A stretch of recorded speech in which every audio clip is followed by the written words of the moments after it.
basura daw guys. Oh, matambak ang balod. Hindi kita na ako. Ito. Buhay sa baba. Anak mo.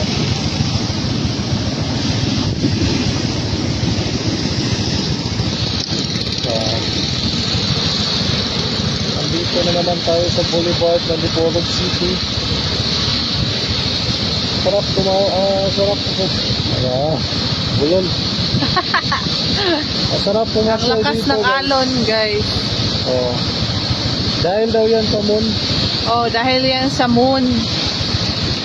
Yan yung, dahil sa moon, ewan ko kung anong reason, anong specific reason. Basta dahil sa moon, kaya may waves yung dagat. Nakaka-relax sa mata guys.